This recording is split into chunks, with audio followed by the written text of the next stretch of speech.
अपने काम में कोई खास कामयाबी मिलते ही हम क्यों इतनी आसानी से आत्मसंतुष्ट हो जाते हैं? हम तब तक अपने होश में नहीं आते जब तक काम में देरी के लिए हमसे निपटा नहीं जाता। इसके पीछे कौन सा भ्रष्ट स्वभाव छिपा हुआ है? ऐसी स्थिति को हमें कैसे बदलना चाहिए, ये जानने के लिए देखिए एक ईसाई की गवाही।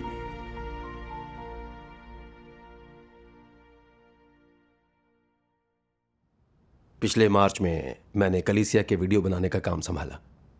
नया काम होने के कारण मैं कई सिद्धांतों को पूरी तरह नहीं समझता था, इसीलिए मैं हर रोज परेशान रहता, इस डर से कि कोई बड़ी अनदेखी न कर बैठूं जिससे काम में देरी हो जाए। अपने काम के लिए हर पल प्रार्थना करता और परमेश्वर पर निर्भर रहता, और अगर जब भी कोई मुश्किल पेश आती मैं तुरंत भाई बहनों के साथ सोच विचार कर इसे हल कर देता। ऐसे कड़ी मेहनत करने के कुछ समय बाद हमारी उत्पादकता बढ़ गई और वीडियो में विविधता भी दिखने लगी। अन्य भाई बहन कहने लगे कि हमारे काम के वीडियो की गुणवत्ता बढ़ रही है और कुशलता भी बढ़ रही है। ये सब सुनकर मैं फूला नहीं समाता। मुझे काम करते हुए ज्यादा समय नहीं हुआ था, पर नतीजे अच्छे मिलने लगे थे।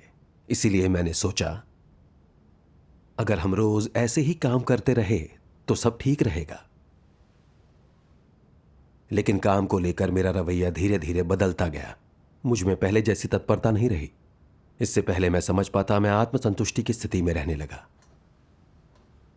कुछ ही समय बाद मेरी साथी ने देखा कि हमारा काम सुस्त पड़ गया है और वीडियो रचनात्मक भी नहीं है। उसने इन दिक्कतों के बारे में मुझसे चर्चा करनी चाहिए। मुझे लगा वह बात का बतंगड़ बना रही है। उसे अनदेखा कर मैं बेपरवाह हो गया। मैं पूरी तरह आत्मसंतुष्ट हो गया और आधे अधूरे मन से काम करता रहा। कुछ दिनों बाद जब अगुआ ने हमारे काम को देखा तो पाया कि इन दिनों हमारे वीडियो की गुणवत्ता और कुशलता पूरी तरह घट गई है। तो उसने हमारे साथ संगति की। उसने पूछा, तुम्हें अपने काम के नतीजों को लेकर चिंता है? तुम्हारा समर्पण कहाँ गया? तुम जरा से काम से थक कर डर जाते हो। थोड़े और प्रयास क्यों नहीं करते? तुम जैसे तैसे काम कर रहे हो, सुस्त और अनुशासनहीन बन गए हो। तुम्हें परमेश्वर की इच्छा का ख्याल है? ऐसे काम करना केवल अपनी सेवा देना भर है। अगर सेवा में मन नहीं लगाते तो निकाल दिए जाओगे। सही कहा। उसके ये कहने पर आपने क्या सोचा? बताइए। उनकी इस आलोचना से मैं सख्ते में आ गया और बुरा मानने लगा। यह सच था कि हमारे वीडियो कुछ समय से उतने असरदार नहीं थे, फिर भी पहले से तो कहीं ज्यादा बेहतर थे। उसने कैसे कह दिया कि हम समर्पित नहीं हैं और यह सिर्फ सेवा है? हम चीजों को जानबूझकर घसीट नहीं रहे थे, न सुस्त पड़े थे। मुझे पता था कि यह आलोचना परमेश्वर की इच्छा से हो रही है। भले ही मैं अपनी समस्या को पहचान न सका था, इस मामले में खोजी दिल के साथ आगे बढ़ने की जरूरत थी। मैंने प्रार्थना की, हे परमेश्वर, आज अगुआ ने मेरी आलोचना की, पर अभी भी नहीं जानता मैंने कहां गलती की। मुझे आत्मचिंतन कर स्वयं को समझने के लिए राह दिखाओ, ताकि मैं आपकी इच्छा को जानकर इससे सबक ले सकूं। बहुत खूब। प्रार्थना के बाद मैंने जाना कि अपने बहानों को मैं चाहे जितना सही समझूं, पर हमारे वीडियो निर्माण की गति सुस्त पड़ चुकी थी और इनमें रचनात्मकता की कमी थी। अगुआ हमारे व्यवहार की आलोचना नहीं कर रही थी, वह काम के प्रति हमारी गलत मनोदशा और रवैये की बात कर रही थी। मुझे अपनी स्थिति पर पैनी नजर डालने की जरूरत थी। जी। तब मैंने परमेश्वर के वचनों में कुछ पढ़ा।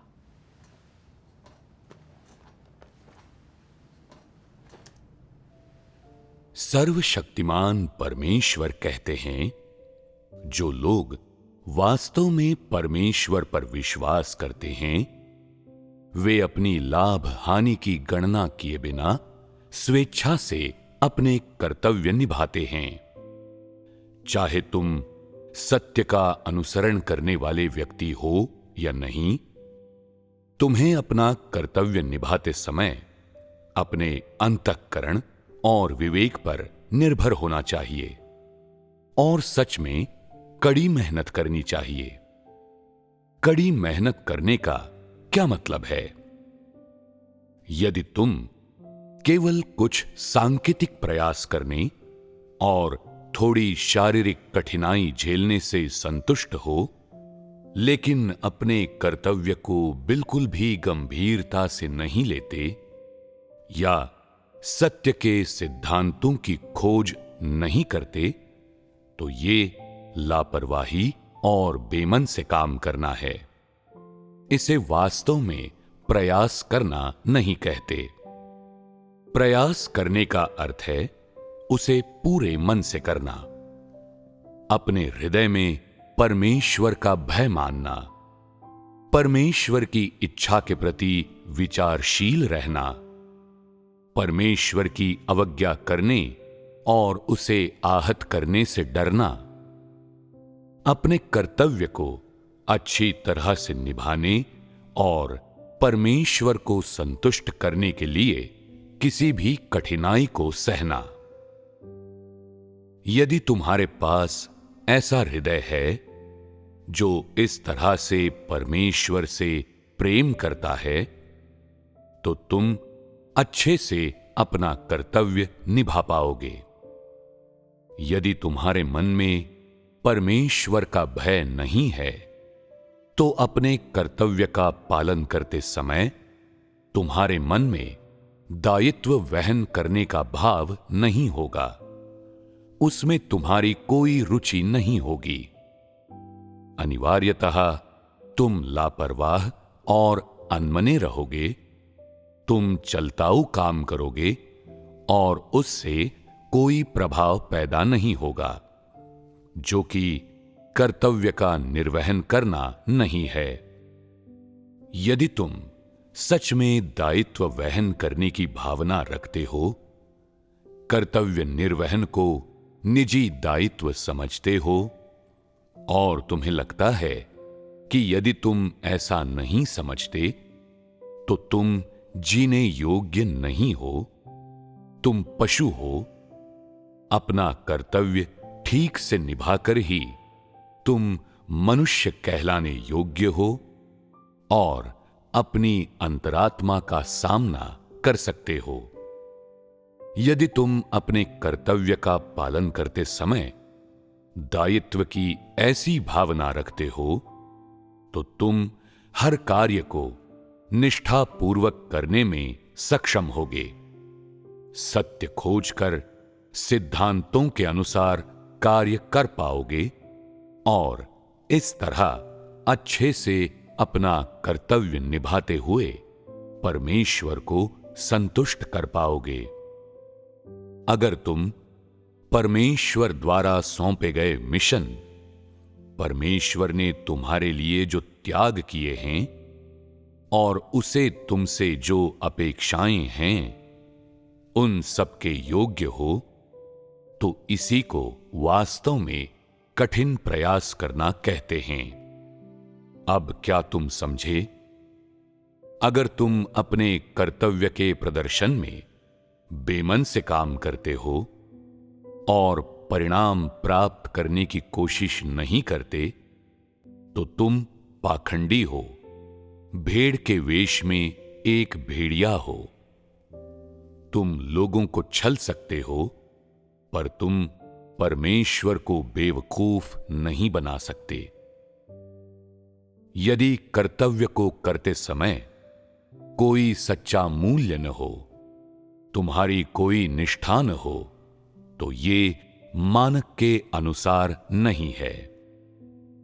यदि तुम परमेश्वर में अपनी आस्था और अपने काम के प्रति सच्चे मन से समर्पित नहीं होते, यदि तुम हमेशा बिना मन लगाए काम करते हो और अपने कामों में लापरवाह रहते हो, उस अविश्वासी की तरह जो अपने मालिक के लिए काम करता है, यदि तुम केवल नाम मात्र के लिए प्रयास करते हो, अपना दिमाग इस्तेमाल नहीं करते, किसी तरह हर दिन यूं ही गुजार देते हो, उन समस्याओं को देखकर उनसे आंखें फेरते हो, कुछ गड़बड़ी हो जाए तो उसकी ओर ध्यान नहीं देते हो और विवेक शून्य तरीके से हर उस बात को खारिज करते हो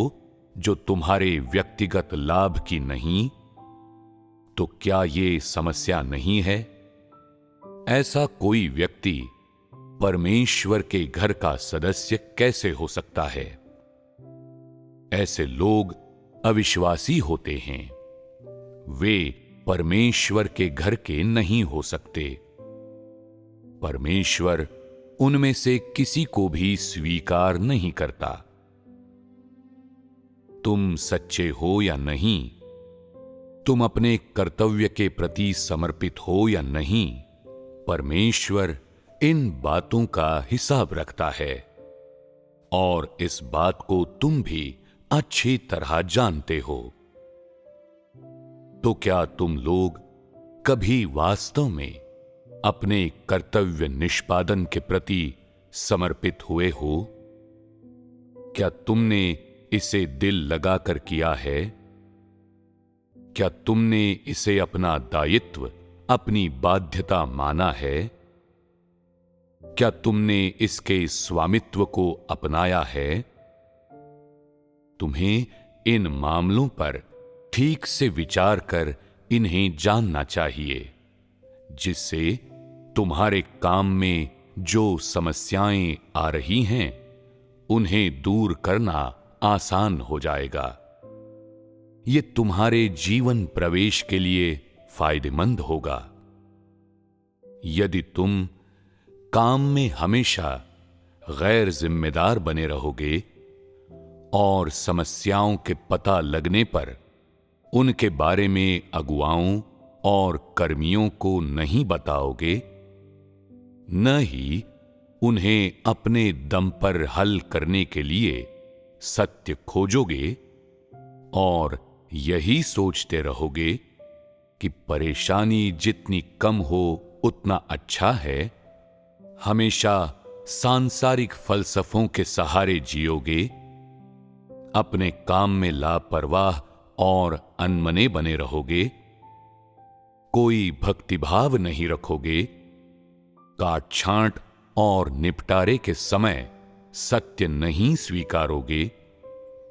यदि तुम इस तरह से अपना कर्तव्य निभाओगे तो तुम खतरे में हो। तुम सेवा कर्मियों में से एक हो। सेवा कर्मी परमेश्वर के घर के सदस्य नहीं होते, बल्कि कर्मचारी, भाड़े के मजदूर होते हैं, जिन्हें काम समाप्त होते ही बहिष्कृत कर दिया जाएगा और वे स्वाभाविक रूप से तबाही में जा गिरेंगे। तथ्य ये है कि परमेश्वर अपने दिल में तुम लोगों को अपने परिवार के सदस्य मानना चाहता है, लेकिन तुम लोग सत्य नहीं स्वीकारते और अपने कर्तव्य निभाने में हमेशा लापरवाह, अनमने और गैर जिम्मेदार रहते हो।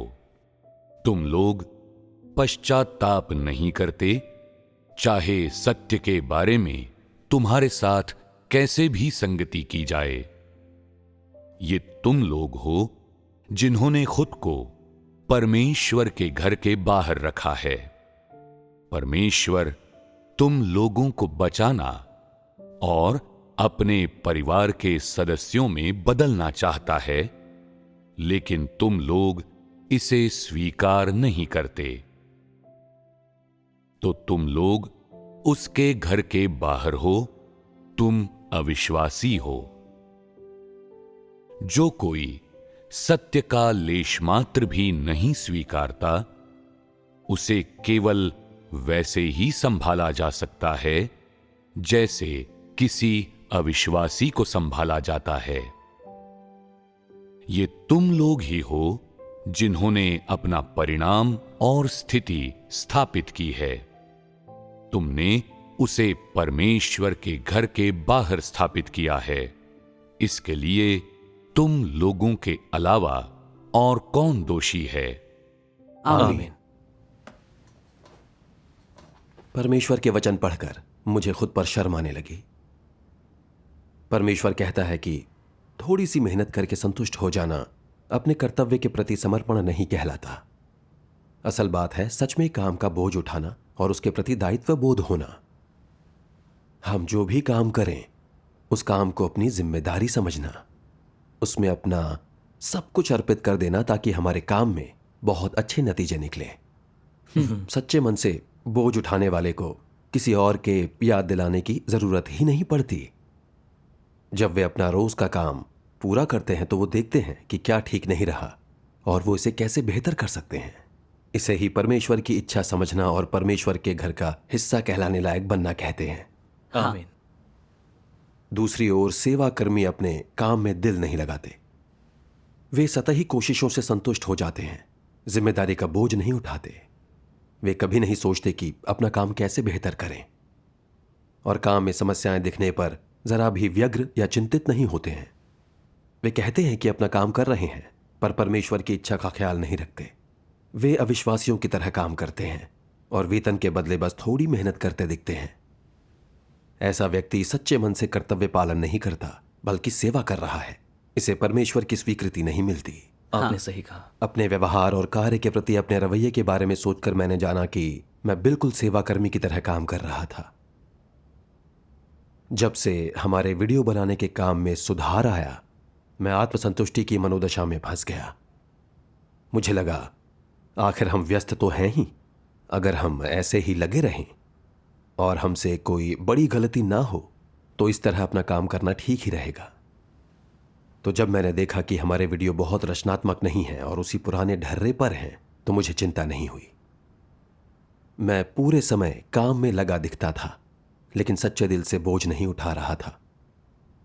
मैंने सोचा चूंकि हम पहले से थोड़ा कुशल हो गए हैं तो इसे तरक्की माना जाएगा और इसे अपने कर्तव्य की कामयाबी मान बैठा। खुद से संतुष्ट होकर मैं लकीर का फकीर बन गया। सोचा ही नहीं कि क्या हम थोड़ा और प्रयास कर सकते हैं या अपने नतीजे सुधार सकते हैं, क्या अपनी तरक्की और कुशलता को बेहतर कर सकते हैं। ना मैं ये सोच रहा था कि क्या अपने कर्तव्य में सिद्धांतों का पालन कर रहा हूं या फिर क्या कमियां और गलतियां छूट रही थीं। उस तरह अपना कर्तव्य निभाना दरअसल सेवा करने जैसा ही था। मैंने परमेश्वर के वचनों में पढ़ा, जब लोग दिल से अपने कर्तव्य से नहीं जुड़ते उसे परमेश्वर के साथ धोखा कहते हैं। अपने पूरे व्यवहार को देखते हुए मैंने पाया कि मैं परमेश्वर को धोखा दे रहा हूं। मुझ में सच में मानवता नहीं बची है।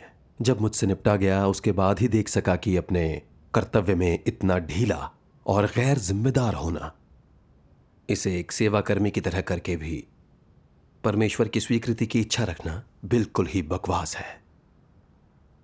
मेरे उस तरह काम करने से कलीसिया का काम ही नहीं रुका बल्कि मैंने भी कोई प्रगति नहीं की। अगर यह बहुत लंबा खिंचता तो मुझे बेशक निकाल दिया जाता। सही बात है। इस बारे में सोचना मेरे लिए बहुत तकलीफ की बात थी। तो मैं पश्चाताप के लिए प्रार्थना करने परमेश्वर के पास आया ताकि इस गलत मनोदशा को बदलकर अपना काम ठीक से कर सकूं। इससे पहले मैंने कभी नहीं सोचा कि किसी घर्रे पर चलकर अपना काम करना कोई परेशानी की बात है, लेकिन इस संगति से मैंने सीखा कि सच्चे प्रयास न करना वास्तव में अपना काम ठीक से करना नहीं बल्कि सेवा कर्मी वाला रवैया अपनाना होता है। हाँ, बेमन से काम करना कलीसिया के काम को प्रभावित करेगा और रोकेगा। बिल्कुल। ये बहुत ही खतरनाक स्थिति होती है। बिल्कुल। मुझे इस असफलता का एक और कारण भी पता चला। मैं बहुत हठी था। मैं सही सिद्धांतों की खोज करने के बजाय अपनी इच्छा से चलता था। मैंने परमेश्वर के वचनों में पढ़ा, कर्तव्य तुम्हारा निजी मामला नहीं है और तुम उसे अपने लिए नहीं कर रहे हो। तुम अपना कारोबार नहीं चला रहे हो। यह तुम्हारा निजी व्यवसाय नहीं है। परमेश्वर के घर में तुम चाहे जो भी करते हो वह तुम्हारा अपना निजी उद्यम नहीं है। यह परमेश्वर के घर का काम है। यह परमेश्वर का काम है। तुम्हें इस ज्ञान और जागरूकता को लगातार ध्यान में रखना होगा और कहना होगा, यह मेरा अपना मामला नहीं है। मैं अपना कर्तव्य निभा रहा हूं, अपनी जिम्मेदारी पूरी कर रहा हूं। मैं कलीसिया का काम कर रहा हूं। यह काम मुझे परमेश्वर ने सौंपा है और मैं इसे उसके लिए कर रहा हूं। यह मेरा कर्तव्य है, कोई निजी मामला नहीं है। यह पहली बात है जिसे लोगों को समझना चाहिए। यदि तुम किसी कर्तव्य को अपना निजी व्यवसाय मान लेते हो, अपने कार्य करते हुए सत्य के सिद्धांत नहीं खोजते और उसे अपने निजी उद्देश्यों, विचारों और एजेंडे के अनुसार कार्यान्वित करते हो, तो बहुत संभव है कि तुम गलतियां करोगे। आमीन। आमीन। परमेश्वर के वचनों से पता चला कि अपना कर्तव्य निभाना कोई निजी मामला नहीं, बल्कि परमेश्वर का आदेश है। हमें अपना काम परमेश्वर की अपेक्षाओं और सत्य के सिद्धांतों के अनुरूप करना चाहिए, तभी यह परमेश्वर की इच्छा के अनुरूप होगा। हाँ, बिल्कुल सही। यदि आप अपने काम को निजी मामला मानते हैं, आप जो कुछ करना चाहते हैं उसमें परमेश्वर की इच्छा या सत्य के सिद्धांतों को खोजना बिल्कुल नहीं चाहते, तो यह कर्तव्य निर्वाह नहीं होता।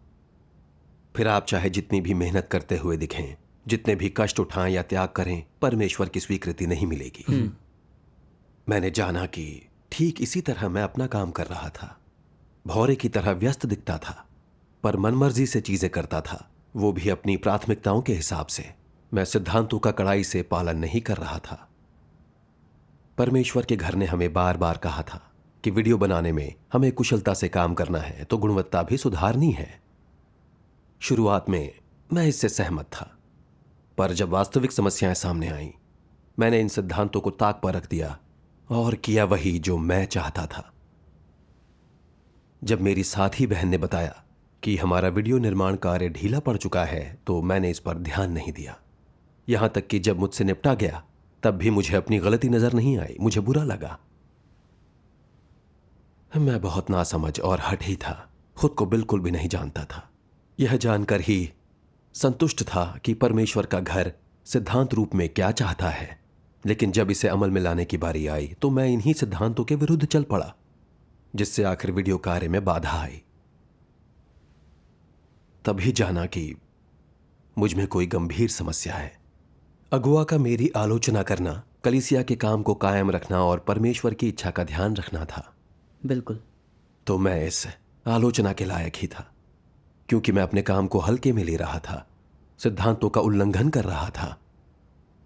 अगुआ ने ऐसा इसलिए किया ताकि मैं अपनी गलतियों को देख सकूं और आगे बढ़ने के सिद्धांतों के अनुरूप काम करूं। यह जानने के बाद मैं समझ गया कि मेरा निपटारा दरअसल परमेश्वर का प्रेम और संरक्षण था। आमीन। उसके बाद मुझे परमेश्वर के वचनों में अभ्यास का मार्ग मिल गया। सर्वशक्तिमान परमेश्वर कहते हैं, आज ऐसे लोग हैं जो अपने कर्तव्य के निर्वहन में मेहनत करना शुरू कर चुके हैं। वे सोचने लगे हैं कि परमेश्वर के हृदय को संतुष्ट करने के लिए एक सृजित प्राणी के कर्तव्य को ठीक से कैसे निभाया जाए। वे नकारात्मक और आलसी नहीं हैं। वे निष्क्रिय होकर ऊपर से आदेश आने की प्रतीक्षा नहीं करते, बल्कि थोड़ी पहल करते हैं। तुम लोगों के कर्तव्य प्रदर्शन को देखते हुए तुम पहले की तुलना में थोड़े अधिक प्रभावी हो। हालांकि ये अभी भी मानक से नीचे है, फिर भी इसमें थोड़ी बहुत वृद्धि तो हुई है, जो कि अच्छा है। लेकिन तुम्हें यथास्थिति से संतुष्ट नहीं हो जाना चाहिए। तुम्हें खोजते और बढ़ते रहना चाहिए। तभी तुम अपना कर्तव्य बेहतर ढंग से निभाकर एक स्वीकार्य स्तर तक पहुंच पाओगे। लेकिन जब कुछ लोग अपना कर्तव्य निभाते हैं, तो वे कभी भी अपना 100% नहीं देते, इसे अपना सर्वस्व नहीं देते। वे केवल अपने प्रयास का 50 से 60% ही देते हैं और अपना कार्य पूरा होने तक काम चलाऊ ढंग से कार्य करते रहते हैं। वे कभी भी सामान्य स्थिति को बनाए नहीं रख पाते।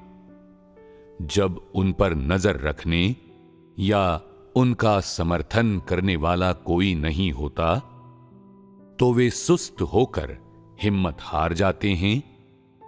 जब सत्य पर संगति करने वाला कोई होता है, तो वे उत्साहित रहते हैं। लेकिन यदि कुछ समय के लिए उनके साथ सत्य पर संगति न की जाए, तो वे उदासीन हो जाते हैं। जब वे इस तरह अनिश्चितता की स्थिति में रहते हैं, तो यहां समस्या क्या है? जब लोगों ने सत्य प्राप्त नहीं किया होता, तो उनकी स्थिति ऐसी ही होती है। वे सभी जुनून में जीते हैं। जुनून को बनाए रखना बेहद कठिन होता है। कोई न कोई ऐसा होना चाहिए जो हर दिन उन्हें उपदेश दे और उनके साथ संगति करे। जब कोई उनका सिंचन और देखभाल करने वाला तथा उनका समर्थन करने वाला नहीं होता, तो वे फिर से ठंडे पड़ जाते हैं और सुस्त हो जाते हैं। और जब उनका हृदय शिथिल हो जाता है, तो वे अपने कार्य में कम प्रभावी हो जाते हैं। यदि वे अधिक मेहनत करते हैं, तो उनकी प्रभावशीलता बढ़ जाती है। कार्य की उत्पादकता में वृद्धि हो जाती है और उन्हें अधिक लाभ होता है। वास्तव में परमेश्वर लोगों से जो मांगता है, उसे लोग प्राप्त कर सकते हैं, अगर तुम लोग अपने अंतःकरण से काम लो। अपना कर्तव्य निभाते समय अपने अंतःकरण का अनुसरण करो, तो तुम्हारे लिए सत्य स्वीकारना आसान होगा। और यदि तुम सत्य स्वीकार सको, तो तुम अपना कार्य ठीक से कर सकते हो। तुम लोगों को इस तरह से सोचना चाहिए। इन वर्षों में परमेश्वर में विश्वास रखते हुए, इन वर्षों में परमेश्वर के वचनों को खाते पीते हुए मैंने बहुत कुछ पाया है। परमेश्वर ने मुझ पर महान अनुग्रह और आशीर्वाद बरसाया है। मैं परमेश्वर के हाथों में जीता हूं। मैं परमेश्वर की शक्ति और उसके प्रभुत्व में जीता हूं। उसी ने मुझे ये सांसें दी हैं। इसलिए मुझे अपना मन लगाना और पूरी ताकत से अपना कर्तव्य निभाने का प्रयास करना चाहिए। यही कुंजी है।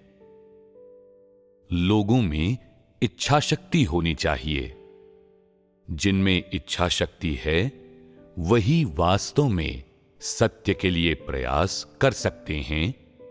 सत्य समझ लेने के बाद ही वे अपना कर्तव्य ठीक से निभा सकते हैं, परमेश्वर को संतुष्ट कर सकते हैं और शैतान को शर्मसार कर सकते हैं। यदि तुम में इस प्रकार की ईमानदारी है और तुम अपने लिए कोई योजना नहीं बनाते हो, बल्कि सत्य प्राप्त कर अपना कर्तव्य ठीक से निभाना चाहते हो, तो तुम्हारा कर्तव्य निष्पादन सामान्य हो जाएगा और पूरे समय स्थिर रहेगा। तुम्हारे सामने चाहे कोई भी परिस्थिति हो, तुम दृढ़ता से अपना कर्तव्य निभाने में लगे रहोगे। चाहे तुम्हें कोई भी गुमराह या परेशान करने आए, तुम्हारी मनस्थिति चाहे अच्छी हो या बुरी, तब भी तुम अपना कर्तव्य सामान्य रूप से निभा पाओगे। इस तरह तुम्हारी ओर से परमेश्वर का मन निश्चिंत हो सकता है। पवित्र आत्मा सत्य के सिद्धांत समझने में तुम्हें प्रबुद्ध कर पाएगा और सत्य की वास्तविकता में प्रवेश करने में तुम्हारा मार्गदर्शन करेगा। परिणाम स्वरूप तुम्हारा कर्तव्य निष्पादन यकीनन मानक के अनुरूप होगा। यदि तुम ईमानदारी से खुद को परमेश्वर के लिए खपाओगे, विनम्रता से अपना कर्तव्य पालन करोगे, धूर्तता से काम नहीं करोगे या चालबाजी नहीं करोगे, तो परमेश्वर तुम्हें स्वीकार कर लेगा। परमेश्वर लोगों का मन, विचार और इरादे देखता है। यदि तुम्हारे दिल में सत्य के लिए तड़प है और तुम सत्य खोज सकते हो, तो परमेश्वर तुम्हें प्रबुद्ध और रोशन करेगा। किसी भी मामले में अगर तुम सत्य खोजते हो, तो परमेश्वर तुम्हें प्रबुद्ध करेगा। वो तुम्हारे हृदय को प्रकाश के प्रति खोल देगा और तुम्हें अभ्यास का मार्ग देगा, और तब तुम्हारे कर्तव्य का प्रदर्शन फलदायी होगा। परमेश्वर की प्रबुद्धता उसका अनुग्रह और आशीष है। आमीन। परमेश्वर के वचनों से मैंने सीखा कि हमें कर्तव्य पालन में अपनी अंतरात्मा पर भरोसा करना चाहिए, और जब भी कोई समस्या आए तो आगे बढ़कर परमेश्वर की इच्छा और सिद्धांतों को खोजना चाहिए। ईश वचनों की अपेक्षाएं पूरा करने को सब झोंक देना चाहिए, ताकि परमेश्वर का मार्गदर्शन प्राप्त हो और अपने काम में अच्छे नतीजे भी मिले। बिल्कुल सच। मुझे वीडियो बनाने के काम की निगरानी का अवसर मिलना परमेश्वर की कृपा थी। मुझे अपने काम में भरसक कोशिश करनी चाहिए थी और इसे आगे बढ़ाकर अच्छे नतीजे लाने चाहिए थे। मुझे इतना सुस्त या लापरवाह नहीं होना चाहिए था। जी बिल्कुल। और इसका एहसास होने पर मैंने प्रार्थना की, हे परमेश्वर, मैं बस एक बंधे बंधाए ढर्रे पर काम करते हुए तरक्की के लिए प्रयास नहीं करता हूं। मेरा मार्गदर्शन करो, ताकि चाहे जितनी भी मुश्किलें सामने आए, मैं अपना सर्वश्रेष्ठ काम करूं। अगर मैं दोबारा अपने काम की प्रगति रोकूं तो मुझे अनुशासित करना। उसके बाद भाई बहनों के साथ मैंने अपने काम में पिछड़ने के कारणों पर चर्चा की और हर एक वीडियो के लिए अलग योजना बनाई। सोचे समझे विचारों के साथ वीडियो बनाए। हर एक के सहयोग से हमारे वीडियो पहले से कहीं अधिक अच्छे बन गए और उनमें विविधता भी आ गई। परमेश्वर का धन्यवाद। इस परिणाम के लिए मैं सच में परमेश्वर का आभारी था। अब मैं खुश था। कर्तव्य में अपने पुराने रवैये को लेकर मेरे मन में अपराध बोध था और खेद भी। अब जाकर मुझे लगा कि अपने काम के प्रति मेरी पिछली लापरवाही कितनी गंभीर थी। मुझ में कोई तत्परता नहीं थी, बस जैसे तैसे काम करके दिन काटता था और सोचता था कि मैं समर्पित हूं। मैं खुद को बिल्कुल नहीं जानता था। अगर उस समय मुझसे निपटा नहीं जाता, बस उसी लापरवाही और आत्मसंतुष्टि भरे रवैये से काम करता रहता, तो न जाने हमारा काम कितना पिछड़ चुका होता। मुझे दिल से लगा कि अगुआ ने बिल्कुल सही समय पर मेरी आलोचना की। परमेश्वर का धन्यवाद। आपकी संगति से मैं समझ पाया कि हमारे कर्तव्य पालन की राह में काफ़ी भ्रष्टता और मिलावट शामिल हो जाती है। कभी कभी हम इसे देख नहीं सकते, इसलिए दूसरों से आलोचना और ईश वचनों से खुलासा हुए बगैर स्वयं को जानना मुश्किल है। बिल्कुल। मैंने देखा कि निपटे जाने से हमें कर्तव्य निभाने, आत्मचिंतन करने और खुद को जानने में मदद मिलती है। बिल्कुल मिलती है। बाद में एक सभा में मैंने परमेश्वर के ये वचन पढ़े।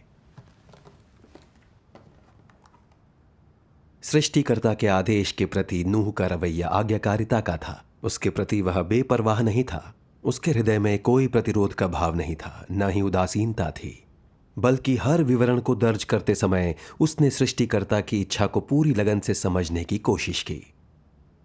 और जब उसने परमेश्वर की उत्कट इच्छा को समझ लिया, तो उसने तेजी से काम करने का फैसला किया। वह कार्य जो परमेश्वर ने उसे शीघ्रता में करने को सौंपा था। शीघ्रता में के क्या मायने हैं? इसके मायने हैं कि काम को कम से कम समय में पूरा करना, जिसमें पहले 1 महीने का समय लगता, उसे समय से 3 या 5 दिन पहले पूरा कर लेना, ढिलाई ना करना, टाल मटोल बिल्कुल ना करना, बल्कि भरसक प्रयास करते हुए परियोजना को आगे बढ़ाना। स्वाभाविक रूप से प्रत्येक कार्य को करते समय वह नुकसान और त्रुटियों को कम करने की पूरी कोशिश करता था और ऐसा कोई काम नहीं करता था जिसे फिर से करना पड़े। वह गुणवत्ता की गारंटी देते हुए प्रत्येक कार्य और प्रक्रिया को भी समय पर और अच्छी तरह से पूरा कर लेता था। यह तत्परता से कार्य करने की सच्ची अभिव्यक्ति थी। तो काम में ढिलाई ना दिखाने की पूर्वापेक्षा क्या थी? उसने परमेश्वर की आज्ञा सुनी थी। हाँ, यही उसकी इस उपलब्धि की पूर्वापेक्षा और संदर्भ था। अब नूह ने ढिलाई क्यों नहीं दिखाई? कुछ लोग कहते हैं कि नूह में सच्ची आज्ञाकारिता थी। तो उसमें ऐसा क्या था जिसके कारण उसमें सच्ची आज्ञाकारिता आई? वह परमेश्वर की इच्छा के प्रति जागरूक था। यह सही है। दिल होने का यही मतलब है। दिल रखने वाले लोग परमेश्वर की इच्छा के प्रति जागरूक रह पाते हैं। हृदय विहीन लोग खाली खोल होते हैं, मसखरे होते हैं। वे परमेश्वर की इच्छा के प्रति जागरूक होना नहीं जानते। मुझे परवाह नहीं कि यह परमेश्वर के लिए कितना जरूरी है। मैं तो वही करूंगा जो मैं चाहता हूं। वैसे मैं आलस या निकम्मापन नहीं दिखा रहा। ऐसा रवैया, ऐसी नकारात्मकता, सक्रियता का पूर्णतया अभाव, यह ऐसा इंसान नहीं जो परमेश्वर की इच्छा के प्रति सचेत है, ना उसकी इच्छा के प्रति सचेत रहना जानता है। इस स्थिति में क्या उसमें सच्चा विश्वास होता है? बिल्कुल नहीं। नूह परमेश्वर की इच्छा के प्रति सचेत था, उसमें सच्चा विश्वास था और इस प्रकार परमेश्वर के आदेश को पूरा कर पाया। तो केवल परमेश्वर के आदेश को स्वीकार करना और कुछ प्रयास करने का इच्छुक रहना ही पर्याप्त नहीं होता। तुम्हें परमेश्वर की इच्छा के प्रति सचेत रहते हुए सर्वस्व देकर समर्पित हो जाना चाहिए। इसके लिए जरूरी है कि लोगों में अंतःकरण और समझ हो। यही लोगों में होना चाहिए और यही नूह में था। आमीन। ये अंश मेरे लिए सच में सम्मोहक है। नूह ने परमेश्वर को सुना, उसकी इच्छा को समझा और उसके आदेश की लेश मात्र भी अनदेखी नहीं की। परमेश्वर के आदेश के प्रति नूह का नजरिया एक अनुकरणीय उदाहरण है। बिल्कुल है। परमेश्वर के वचनों के इस अंश को पढ़कर मैं भी प्रेरित हो गया था। नूह परमेश्वर की इच्छा का सम्मान करना चाहता था। जब परमेश्वर ने उसे नाव बनाने को कहा तो वह तुरंत ही उसकी इच्छा को भांपकर परमेश्वर के सबसे जरूरी काम में जुट गया। एक एक काम को समय पर पूरा करने के लिए उसने भरसक प्रयास किया ताकि जितनी जल्दी हो सके इसे बढ़ाया जा सके। यहां तक कि उसने गलतियां और नुकसान रोकने के लिए सर्वोत्तम प्रयास किए। अपने काम के प्रति नूह के नजरिए में परमेश्वर की इच्छा का सच्चा सम्मान दिखता है। जी बिल्कुल। मेरे लिए नूह का अनुभव बड़ा प्रेरणादायी था। इसने परमेश्वर की इच्छा समझने में मदद कर मुझे अभ्यास का मार्ग दिखाया। मुझे नूह की तरह बनकर परमेश्वर के कार्य का बोझ उठाना चाहिए और अपने काम के हर ब्यौरे की सूची बनाकर उन्हें ठीक से व्यवस्थित करना। हर काम को पूरा करने के लिए अपना सब कुछ झोंकना चाहिए। मुझे यकीन था कि काम में मुश्किलें आने पर इनमें फंसने की बजाय मैं पार निकल जाऊंगा, क्योंकि जहां परमेश्वर का संग है वहां सब कुछ संभव है।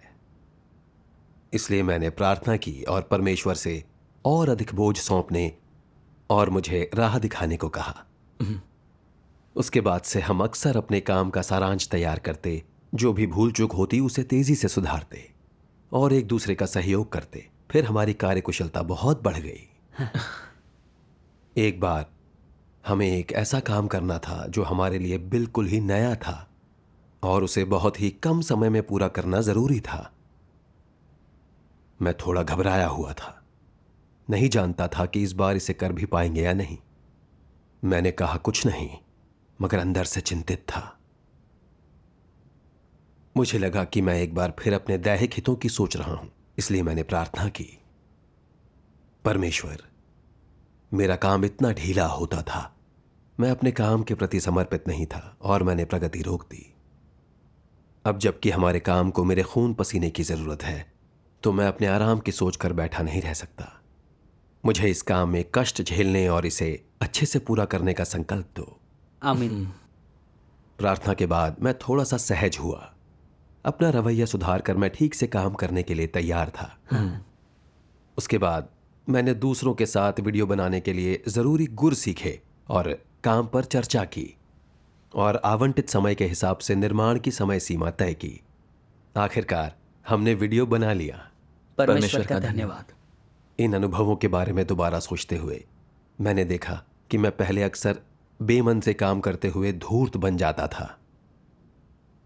इस दौरान मुझे अपने काम में परेशानी उठानी पड़ी, लेकिन मैं सहज था और यह अद्भुत अनुभूति थी। महीने के आखिर में हुई सभा में सबने अपने ताज़ा अनुभवों और उपलब्धियों के बारे में संगति की। हर एक को लगा कि निपटान के बिना और परमेश्वर के वचनों के प्रकाशन के बिना हमें अपनी गलतियां और भ्रष्टता नहीं दिखती और हम चाहे जितनी देर काम करें उसमें कोई तरक्की नहीं होती। हाँ, सही कहा। निपटान होना एक अच्छी चीज है। यह परमेश्वर का प्रेम है। यह हमारे काम और जीवन में हमारे प्रवेश दोनों के लिए बेहद फायदेमंद है। आमीन। आमीन। परमेश्वर का धन्यवाद। परमेश्वर का धन्यवाद।